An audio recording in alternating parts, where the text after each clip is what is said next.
subsídios. Lições Bíblicas. Jovens. Lição 12. A ordem suprema de Cristo Jesus. A paz do Senhor. É a última lição. Mas quando chegamos assim à última lição, é gratificante. Um alívio por, de certa forma, a missão cumprida, como você, como professor, professora, superintendente, corpo docente da escola dominical, também deve estar sentindo como uma missão cumprida durante o trimestre, ensinando a respeito de Jesus, do Evangelho de Mateus. Mas, ao mesmo tempo, como já disse anteriormente, já vai dando uma saudade. E eu creio que vocês também devem estar já com esse sentimento de saudade por estar se despedindo desse trimestre e já deve ter em mente, já sabendo qual que é o próximo tema do próximo trimestre. Mas creio que vai ficar gravado para você, para os alunos, essa lição sobre o Evangelho de Mateus, como nós aprendemos com ele a respeito de Jesus, da sua vida, das suas obras, como isso é tão importante para nós. Estamos na última lição, lição 12, uma vez que nós temos só 12 lições nesse trimestre, por causa que nós temos 12 domingos, a ordem suprema do Cristo Jesus. Nessa lição, vamos tratar daquele momento em que Jesus reaparece para os discípulos na Galileia. Na lição passada nós vimos a respeito da ressurreição de Jesus e como ele ordena às mulheres, aos discípulos, para se encontrarem na Galileia. E lá Jesus se apresenta aos discípulos. É interessante, nós vamos ver nessa lição, que o texto ainda fala que, por incrível que pareça, que alguns mesmo ouvindo o ressurreto ainda duvidam, né? Mas ali estão os discípulos encontrando Jesus, e Jesus agora apresenta para os discípulos qual é o trunfo da sua vitória na morte de cruz, que valeu a pena passar pelos momentos de tentação em que ele não abriu mão da sua missão, da sua obediência a Deus, na dependência de Deus, para tomar os poderes humanos, as instituições humanas, mas aqui ele foi obediente a Deus, submetendo-se à morte de cruz, mas agora após a sua ressurreição ele recebe a completude da autoridade dada por Deus, que diz que todo poder é me dado no céu e na terra, fazendo alusão a uma consequência pela sua ação, pelo cumprimento da sua missão. E aqui nós vamos ver que ele vai comissionar mais uma vez os discípulos. Mas agora é uma missão diferente da primeira, que nós estudamos já, capítulo 4, onde nós vemos ele caminhando os discípulos para o ambiente da Galileia, o ambiente e o território judaico. E agora nós vamos ver que a coisa é diferente. E mais uma vez vemos ele reforçar a importância do discipulado e fazer uma promessa muito importante que nós vamos ver nesta lição. No primeiro tópico, com o título Aparição de Jesus aos discípulos na Galileia. O primeiro item do tópico, o reencontro de Jesus com os discípulos. Lembra na lição passada, como eu disse, naquele momento que os discípulos estavam desanimados, né?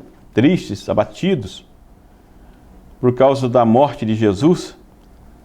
Mas agora eles se reencontram com Jesus ressurreto e com um grupo significativo de discípulos.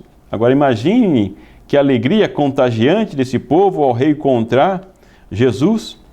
E as aparições de Jesus, não somente essa, mas as demais que são mencionadas também nos evangelhos, junto, né, com o testemunho dos discípulos nesta aparição, que é o clímax das aparições de Jesus. Então nós vemos esses como os primeiros elementos que fundamentam a fé do Cristo no Cristo ressurreto. E isso, como no item 2, diz que o reencontro com Jesus traz de volta a vida. Eu menciono aqui que não somente Jesus ressuscitou aqui, mas também o grupo de discípulos que estavam apáticos, desanimados, como que mortos, são ressuscitados ao ver o Cristo ressurreto, ou seja, aquela expectativa que eles tinham anteriormente é ressuscitada. E eles que estavam como quase que mortos, medrosos, abatidos, novamente tomam ânimo para continuarem com a sua missão. Imagine a alegria de ver o Cristo ressurreto, glorificado, e trazendo para eles uma mensagem de esperança e uma promessa de permanência contínua durante a sua caminhada. E Paulo, o registro aqui, ele faz o registro em 1 Coríntios 15:6, menciona que ele foi visto por mais de 500 irmãos, Jesus, após a ressurreição. Aqui sim, tratando sobre o clímax das aparições, ele aparecendo para um grande número de pessoas, possivelmente tenha tratado desse momento da aparição na Galileia.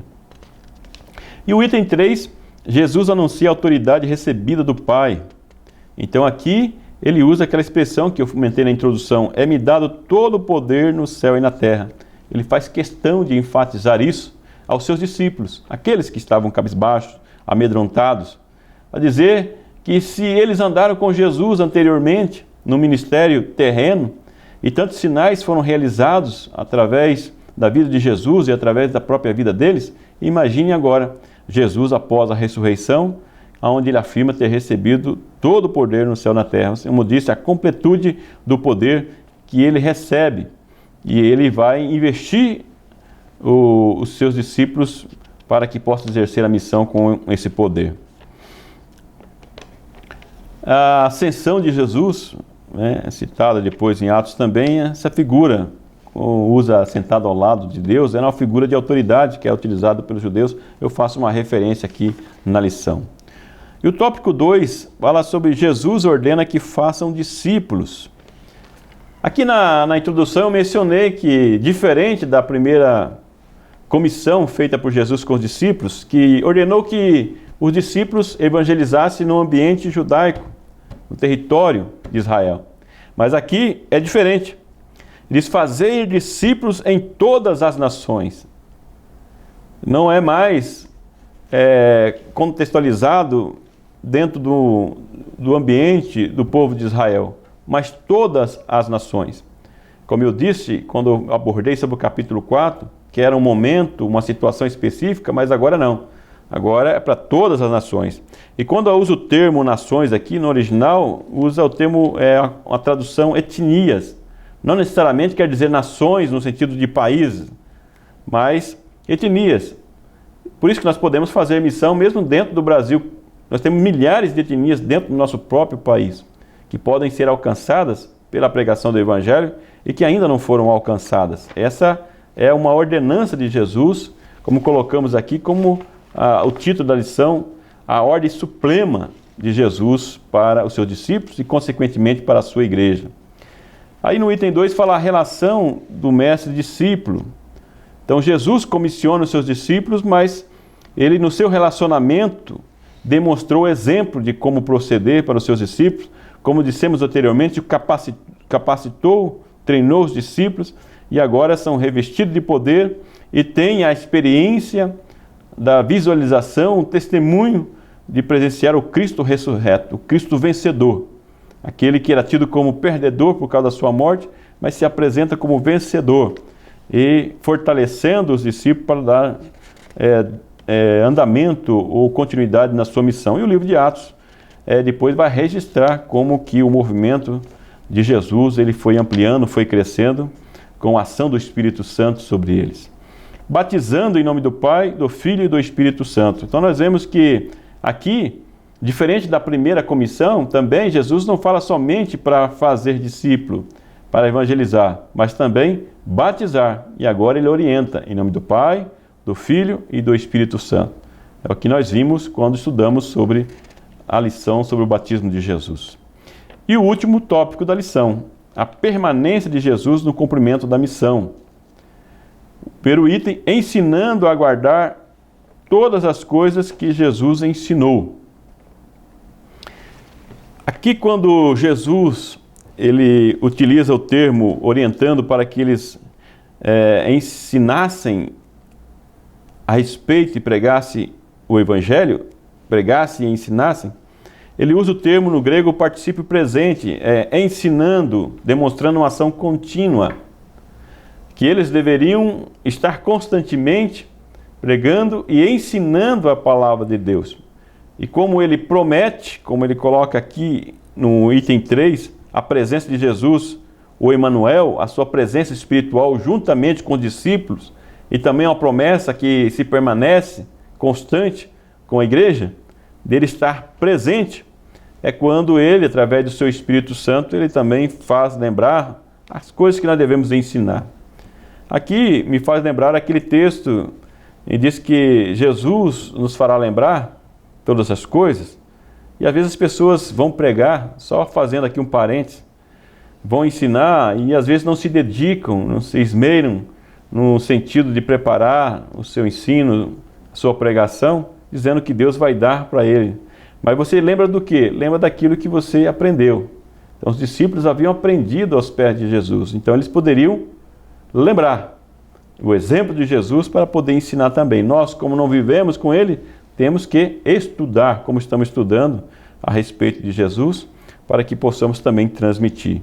Então aqui Jesus enfatiza mais uma vez a necessidade de estar ensinando, a relevância do discipulado aqui e também a sua promessa de estar presente durante a realização do ministério da igreja. Nós temos essa promessa de que ele estará conosco todos os dias até a consumação dos séculos. Que maneira gloriosa de Mateus concluir o seu evangelho.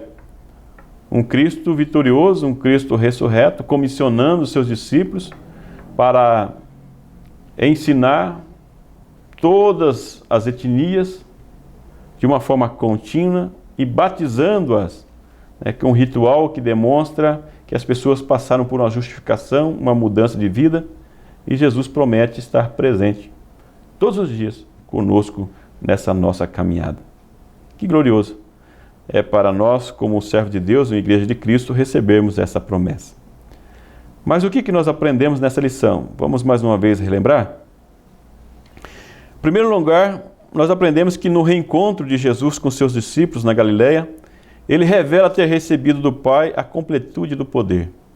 Ou seja, ele se apresenta como Cristo ressurreto, ele ressuscita através dessa sua aparição, ou das aparições, o grupo de discípulos que estava desanimado e agora novamente recobrando o ânimo para fazer a missão, ou dar continuidade na missão de Jesus. O item 2, Jesus ordena fazer discípulos de todas as nações, ou etnias, e batizá-los em nome do Pai, do Filho e do Espírito Santo. Então nós vemos que dessa vez Jesus comissiona a pregação para todas as pessoas, demonstra aí a universalidade da missão e do Evangelho de Jesus Cristo, e aí entra um novo fator que é batizando, batizar em nome do Pai, do Filho e do Espírito Santo, dando-nos aí também as orientações em relação ao batismo. E por fim, Jesus promete estar presente onde quer que seu Evangelho seja pregado. Bela forma, como eu já disse, de terminar o Evangelho de Mateus e o nosso trimestre. Muito obrigado, mais uma vez, pela sua atenção. Estudamos aí a respeito da vida e obra de Jesus, segundo o Evangelho de Mateus.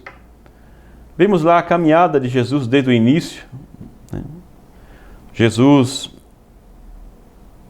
vindo ao mundo de uma forma miraculosa. Jesus se submetendo a um batismo para que se cumprissem as Escrituras. Vemos Jesus passando em momentos de tentação, como qualquer ser humano, mas sobressai como vencedor, chamando os seus discípulos para caminhar junto com ele, escolhendo pessoas simples, não vai buscar nos principais centros religiosos. Vemos Jesus caminhando com esses discípulos. Vimos que quanto mais ele se aproximava do centro da religião da época, Jerusalém, Judeia, que os conflitos se acentuam e a sua morte vai se tornando cada vez mais clara, devido à falsa religiosidade daqueles que lideravam o povo naquele momento, que buscavam os seus próprios interesses. Vimos a respeito do relato da paixão de Cristo, o seu sofrimento, a sua morte, a sua ressurreição e como tudo estava previsto já no Antigo Testamento, segundo Mateus, e vemos ele por fim se apresentando como o Cristo ressurreto, vitorioso, comissionando mais uma vez os discípulos, não agora para pregar somente para os judeus, mas para todas as etnias, todas as nações, dando abertura a todas as pessoas chegar até ele, porque o véu está rasgado, todos têm acesso direto a Deus. E finaliza com a promessa que é relembrada, ou que relembra o que é dito lá no seu batismo, ou não, melhor, no seu nascimento, o Emanuel, o Deus conosco. A promessa desse Deus que vai estar sempre conosco e continua conosco no dia de hoje. Mais uma vez, obrigado pela sua atenção, por esse trimestre que nós caminhamos junto. Mais uma vez, peço que você distribua, compartilhe nas redes sociais esse vídeo e os materiais que nós temos disponível para subsidiar as suas aulas. Espero reencontrá-los em um outro trimestre para que nós possamos, mais uma vez, estudar a Palavra de Deus e contribuir, influenciar nessa sociedade que nós vivemos. Quero agradecer ao Jorge Andrade, que é o jornalista da CPAD, que está conosco, acompanhando, gravando esses vídeos, o Dr. Ronaldo, que é o nosso diretor executivo, a toda a equipe do CPAD, Alexandre Coelho, o pastor Alexandre Coelho, gerente de publicação, por essa oportunidade de poder compartilhar com vocês e participar desses momentos tão gloriosos aprendendo a Palavra de Deus. Que Deus continue abençoando você, que o grande e infinito amor de Deus, que a graça e a paz do nosso Senhor e Salvador Jesus Cristo, que a comunhão e a consolação do Espírito Santo esteja com você hoje e sempre. Amém.